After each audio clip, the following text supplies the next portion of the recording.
தவறு செய்தது அன்புமணி அல்ல, நான் தான் தவறு செய்து விட்டேன். அந்த கட்சியோட ஃபேஸே அவர் தான். அவர் இல்லைன்னா அந்த கட்சி இல்லை. ஏதோ சில குழப்பங்கள்லாம் நடந்துட்டு இருக்குது. அதெல்லாம் தற்காலிகமான குழப்பங்கள் எல்லாமே சரியாகிடும், சரிப்படுத்திடுவேன். வன்னிய மக்களினுடைய அந்த சப்போர்ட்ல தான் நீங்க போட்ட ஃபவுண்டேஷன். இந்த கால அன்புமணி பிடிச்சனால இந்த தொடைய அந்த பக்கம் அன்புமணி மனைவி சௌமியா இந்த கால பிடிச்சிருந்தது. 2 பேரும் அழகாங்க. எதுக்கு அழகாங்க? பிஜேபியோட கூட்டணி போகணும். ஒரு திராவிட கட்சிகள் கோலோச்சிய ஒரு தமிழ்நாட்டில் திராவிட கட்சிகளை யாரு பாமகவோட முதல்ல கூட்டணி டீல் பேசுறதுங்கிற ஒரு இடத்துக்கு பாமகவை கொண்டு வந்தார். இந்த பொறுப்பு இப்படி மாத்திட்டாங்க, அப்படி பண்ணிட்டாங்கலாம் கிடையாது. அடுத்த 10 நிமிஷத்துல உங்களுக்கு லெட்டர், நீங்க தான் தொடர்றீங்க, லெட்டர் வரும். அதனால தைரியமா போங்க. ஆளுகிற கண்ணாடி என்ற கட்சியை ஒரே நொடியில் உடைத்து நொறுக்கியது யார்? அங்க உட்காந்து பாட்டில தூக்கி அம்மா மேல அடிச்சான். கட்சி என்பதும் வன்னியரின மக்களின் ஆதரவு என்பதும் 2 வெவ்வேறு விஷயம். யார் யாருக்கு கட்டளை எழுதுவது?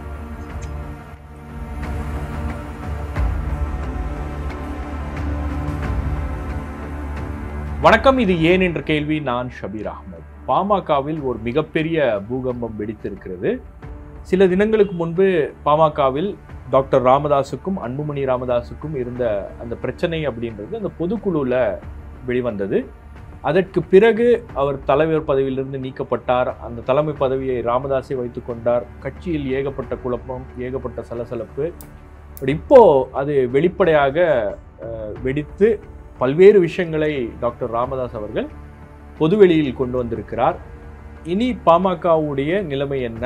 பாமகவுடைய எதிர்காலம் எப்படி இருக்கும்? பாமகவில் தற்போது நிலவி வரும் இந்த பிரச்சனை இது சுமூகமாக முடியுமா, சரி செய்ய முடியுமா அப்படின்ற பல்வேறு கேள்விகள் இருக்கிறது. இதை பற்றி பேசுவதற்காக நம்மோடு மூத்த பத்திரிகையாளர் திரு சிவபிரியன் அவர்கள் இணைந்துள்ளார். வணக்கம் சார்.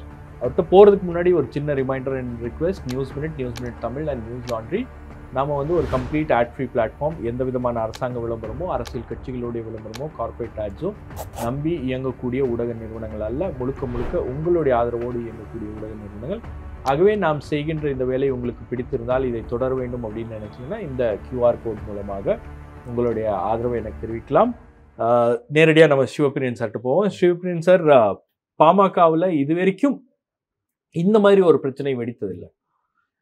உள்ளுக்குள்ள அரசல் புரசலாக சில பிரச்சனைகள் இருந்தாலும் அது இந்த அளவுக்கு வெளியே வந்ததும் கிடையாது. ப்ளஸ் ராமதாஸ் உள்ளுக்குள்ள இருக்கக்கூடிய பிரச்சனையை அவரே ஹேண்டில் பண்ணிட்டு தான் இருந்தார். இப்போ எல்லை மீறி போய்விட்டதா? அவரை கார்னர் பண்றாங்க, சைட்லைன் பண்றாங்கன்ற ஒரு நிலைமை தற்போது கட்சிக்குள்ள ஏற்பட்டிருக்கா? நிச்சயமா அப்படிதான் பார்க்குறேன். ஏன்னா இன்னைக்கு அன்புமணி அவர்களுடைய பேச்சை எடுத்து பார்க்கும்போது நிச்சயமா ஒரு தந்தையை ஓரங்கட்டினாலும் இல்லை இந்த கட்சியை அவரிடமிருந்து மீட்க வேண்டும், அவரிடமிருந்து தான் எடுத்துக்கொள்ள வேண்டும் அப்படிங்கிற எண்ணத்துல தான் அன்புமணி பேசுகிற மாதிரி தான் ரொம்ப வெளிப்படையாக தெரியுது. ஏன்னா மருத்துவர் ராமதாஸ் பேசினார்ல ஒரு 2 தினங்களுக்கு முன்னால் அவர் பேசினது அது ஒரு பெரிய இண்டெக்ட்மெண்ட் ஆஃப் அன்புமணி ராமதாஸ் அவர்களுடைய பொலிட்டிக்கல் கெரியரை தான் நீங்கள் பார்க்கணும். ஏன்னா 35 வயசில் நான் உன்னை மத்திய அமைச்சர் பதவிக்கு அனுப்பிச்சேன், அதுதான் நான் செய்த தவறு அப்படின்னு ஒரு தந்தையாக மட்டும் இல்லாமல் அவருடைய அரசியல் ஆசானாகவும் ஒரு விஷயத்த சொல்கிறார்ல. அது ஒரு சாதாரண வார்த்தையாக நீங்கள் கடந்து போயிடுவோம். தந்தைக்கும் மகனுக்கும் இடையில் ஏகப்பட்ட பிரச்சனைகள் இருக்கலாம். திரு ராமதாஸ் அவர்கள் சொல்றது ஒன் சைட் ஆஃப் த ஸ்டோரியாக கூட இருக்கலாம். ஆனால் ஒரு பொதுவெளியில் ஒரு 80 வயதை தாண்டிய ஒருவர், தமிழகத்தின் மூத்த அரசியல் ஆளுமைகளில் ஒருவர், எல்லாராலும் மதிக்கப்பட்டவர். கலைஞர்லாம் அவர் மீது அவ்வளவு மரியாதை வைத்திருந்தார்கள். டாக்டர் ஐயான்ற அந்த பட்டம் சமூக நீதி காவலர் அப்படிங்கிற பட்டம் எல்லாம் அவருக்கு கொடுக்கப்பட்டது. ஸோ அப்படி இருக்கின்ற ஒரு தலைவர் என் மகனே என் பேச்சை கேட்பதில்லை, பாமகவை வேறு திசைக்கு கொண்டு செல்கிறார்கள் அப்படின்னும் போது, அப்புறம் அதிமுகவோடு நான் கூட்டணிக்கு செல்லலாம் என்று சொன்னேன், அவர்கள்தான் பாஜகவுக்கு சென்றார்கள் அப்படின்னு சொல்வதெல்லாம் ஏற்கனவே அரசல் புரசலாக பத்திரிகைகளிலும் அரசியல் விமர்சகர்களும் பேசிக்கொண்டிருந்ததை மருத்துவர் ராமதாஸே உண்மை என்று நேற்று உடைச்சி போட்டிருக்காரு. நீங்க பேசுனது எல்லாம் உண்மைதான், நான் அதிமுகவோடு போகணும்னு சொன்னேன். ஏன்னா அதிமுகவோடு பாமக டாக்ஸ்ல இருந்ததுங்கிறது எல்லாருக்கும் தெரிந்த உண்மை. ஒரு ஞாயிற்றுக்கிழமை பாமகவினுடைய சேலம் சட்டமன்ற உறுப்பினர் அருள் எடப்பாடி பழனிசாமி அவர்களை சந்திக்கிறார். கூட்டணிக்கான ஆயத்த பணிகள் தொடங்குறோம்னு சொல்றாங்க. மறுநாள் வந்து வடிவேல் ராவணன் அவர்களை வைத்து அவங்க வந்து ஒரு ஸ்டேட்மெண்ட் கொடுக்குறாங்க, இந்த மாதிரி பாஜகவோட கூட்டணி அப்படின்னு. அதற்கு மறுநாள் அண்ணாமலை அவர்கள் மற்ற பாஜக தலைவர்கள்லாம் தைலாபுர தோட்டத்தில் கையெழுத்திடுறாங்க. ஒரு 5 மணி நேரத்துக்கு பிறகு சேலத்தில் நடைபெற்ற ஒரு பொதுக்கூட்டத்தில் வந்து பிரதமர் மோடி அவர்களுடைய கூட்டத்தில் தந்தையும் மகனும் அந்த அந்த அந்த அந்த மீட்டிங்கே வந்து ரொம்ப இறுக்கமா இருந்துச்சு. நீங்க அங்க பாத்தீங்கன்னா ஒரு கூட்டணி பேச்சுவார்த்தை அப்படின்றது அல்லது கூட்டணி சேரப்போறோம் அப்படின்னா ஒரு பெரிய மொமெண்டம் இருக்கும், ஒரு பெரிய சந்தோஷம் இருக்கும். அந்த கூட்டமே ஒரு இறுக்கமா இருந்துச்சு. கையெழுத்து போடலாமா, எங்க கையெழுத்து போடுறது, அப்புறம் ரூம்ல போய் தனியா பேசிட்டு வந்தது. அப்ப அவருக்கே அது விருப்பம் இல்லை அப்படின்றது கிளியரா தெரிஞ்சு அந்த பாடி லாங்குவேஜ்ல. 2016ஆம் ஆண்டு எனக்கு கொடுத்த ஒரு நேர்காணல்ல எனக்கு பாஜகவோடு போவதற்கு விருப்பம் இல்லை, அன்புமணி கட்சியினுடைய எதிர்காலம் என்பதால் அவர் பாஜகவோடு செல்லலாம் என்று சொன்னார். அவருடைய முடிவை ஏற்றுக்கொண்டுதான் 2014 பாஜக கூட்டணிக்கு நாங்க சென்றோம் அப்படின்றத ஆன் ரெக்கார்ட் சொல்லியிருக்காரு. ராமதாஸ் அவர்களுக்கு வந்து அவருடைய எண்ணம் என்னன்னா, அவருடைய அரசியல் வந்து ஒரு கம்யூனிட்டி, ஒரு சமுதாயத்தை பேஸ் பண்ணது, அது யாரும் இல்லைன்னு சொல்லல. ஆனாலும் கூட அவர் வந்து ஒரு சில அந்த எம்பிசியில் இருக்கிற சமூகங்களை, ஒரு சில பிசி சமூகங்களை எல்லாம் ஒன்றிணைக்கணும்னு பார்த்தார் அவரோட அரசியலுக்காக.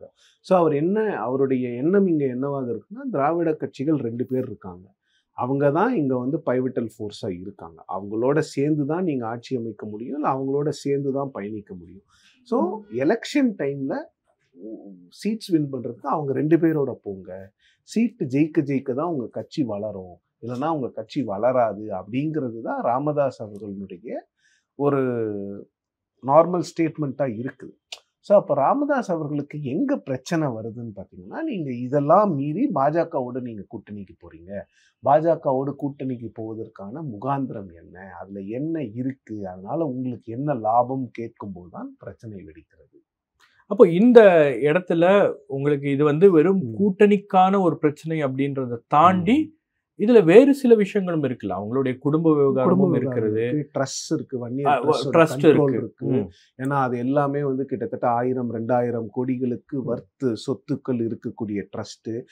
இது வந்து நீங்க வந்து நான் ஏற்கனவே சொன்ன மாதிரி ஆன் த ஃபேஸ் என்ன இருக்குங்கிறத மட்டும் பார்க்க முடியும். இதுல என்ன ஒரு விஷயம் என்னவென்றால், ராமதாஸ் அவர்கள் கூறுகின்ற குற்றச்சாட்டுகளுக்கு எதற்குமே அன்புமணி அவர்கள் வந்து நேரடியாக பதில் சொல்ல மாட்டேங்கிறாரு.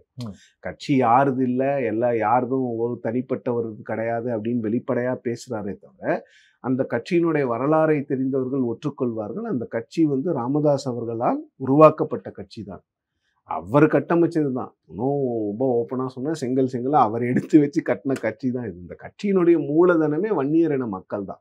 அதில் வந்து சொல்கிறதுக்கு யாருக்கும் எந்த மாற்று கருத்து இருக்கிற மாதிரியே தெரியல சார். எனக்கு இப்போ என்னன்னா, கட்சியில் இருக்கக்கூடிய மாவட்ட செயலாளர்கள்லாம் வந்து திரு அன்புமணி ராமதாஸ் அவர்களுடைய மீட்டிங்க்கு வந்துட்டாங்க, அதனால 95% பார்ட்டி அவர்கிட்ட இருக்கு அப்படின்றது பொதுவாக பேசப்படுகின்ற ஒரு விஷயம்.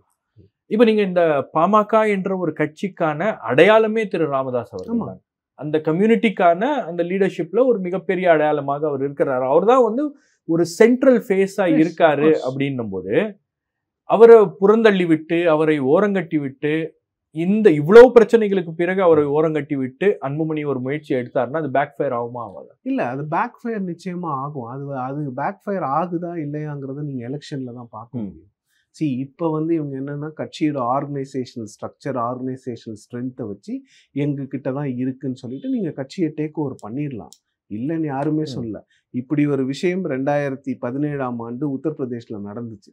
சமாஜ்வாதி பார்ட்டியை அகிலேஷ் யாதவ் டேக் ஓவர் பண்ணிட்டாரு. பண்ணிட்டு 10 வருஷமா இன்னும் அவரால் ஆட்சிக்கு வர முடியல. தந்தை கிட்ட இருந்து டேக் ஓவர் பண்ணியாச்சு கட்சியை, என்ன லாபம்?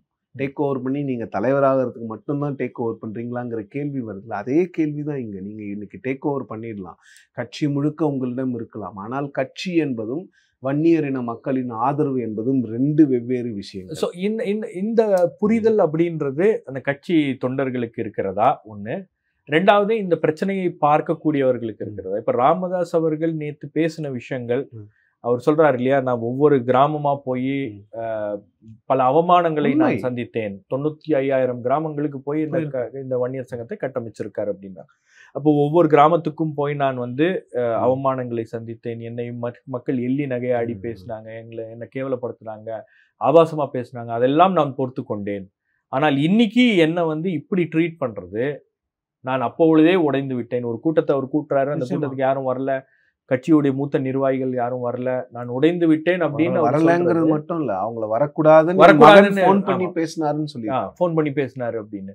அப்போ அங்கேயே நான் உடைந்து விட்டேன் அப்படின்னு சொல்லும்போது இது ஒரு பெரிய தாக்கத்தை ஏற்படுத்தும் இல்லையா? நிச்சயமா ஷபீர், அது வந்து அவருடைய பேச்சே வந்து நீங்க வந்து பொலிட்டிக்கலா நான் சொன்ன மாதிரி நீங்க கட்சியை டேக் ஓவர் பண்ணலாம், நீங்க தலைவராக அனௌன்ஸ் பண்ணிக்கலாம், அவரை நிறுவனராக வச்சுக்கலாம், அவர் கட்சிக்குள்ள வராமல் இருக்கலாம், என்ன வேணாலும் பண்ணலாம். பட் இந்த public humiliation of the senior Ramadoss இருக்குல்ல, அது வந்து அது ரொம்ப நாளைக்கு ஹாண்ட் பண்ணும் அந்த கட்சியை. ஏன்னா நீங்க சொன்ன மாதிரி அந்த கட்சியோட ஃபேஸே அவர் தான்.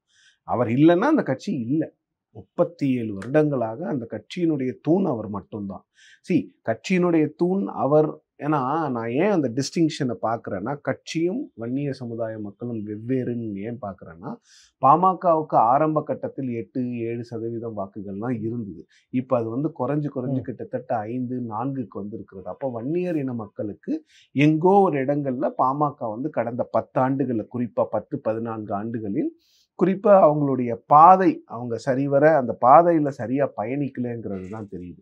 ஒரு இடத்துல குறிப்பாக வன்னியர் இன மக்களுக்காக ஆரம்பிக்கப்பட்டது மட்டும்தான் பாட்டாளி மக்கள் கட்சி.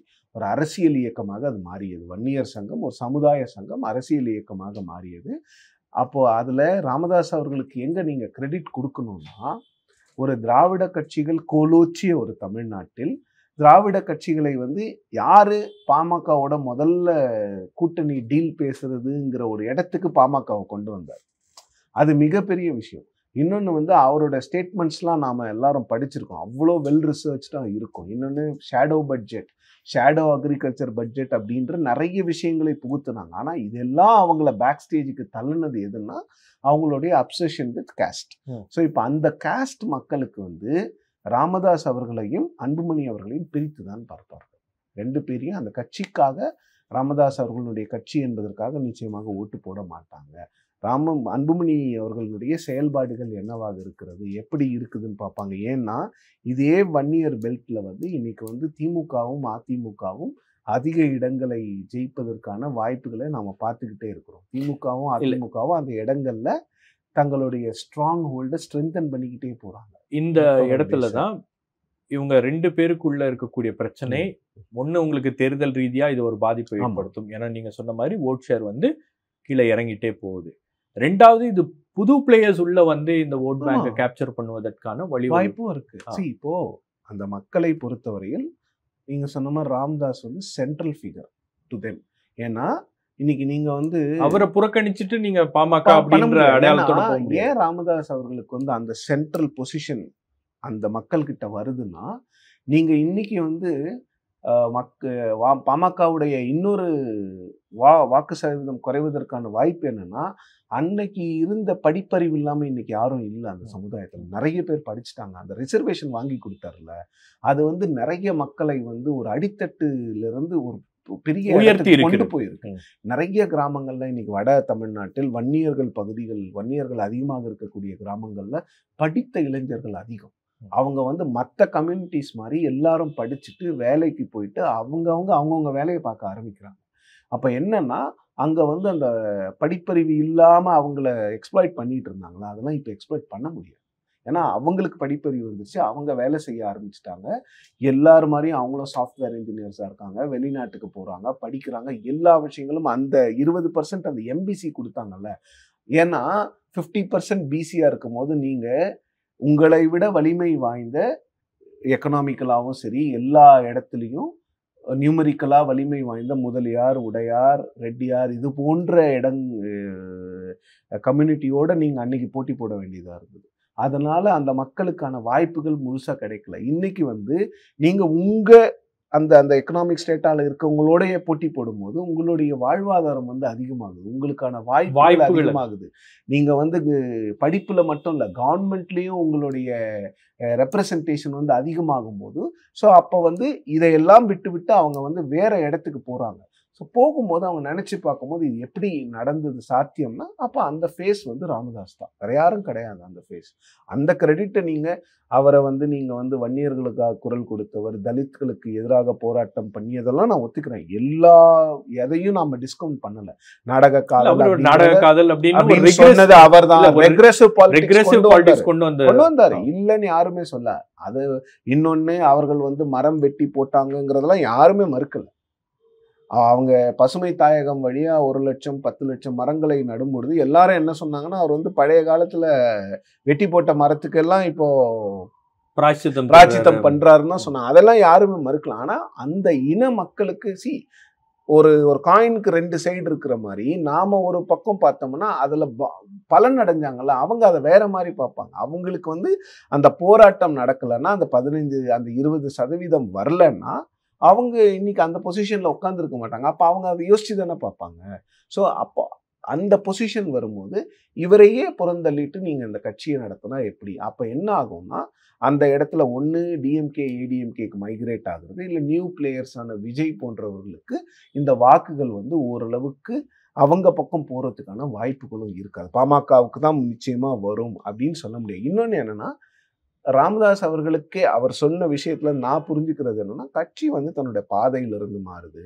வன்னியர்களுக்கான கட்சியாக இல்லாமல் இது கொஞ்சம் இன்க்ளூசிவா போற மாதிரி இருக்குது. இன்க்ளூசிவா இருக்கிறதுக்கு தான் அத்தனை கட்சி இருக்கு. இல்ல, இன்க்ளூசிவா போறது அப்படின்றது அது அன்புமணியுடைய ஐடியாவா இருக்கலாம், அவருடைய அப்ரோச்சா இருக்கலாம், அன்புமணியோட அப்ரோச்சா இருக்கலாம். பட் கட்சியினுடைய அந்த கோர் பிரின்சிபல்ஸ் மட்டும் இல்ல, ஃபவுண்டேஷன் போட்டது எதுல?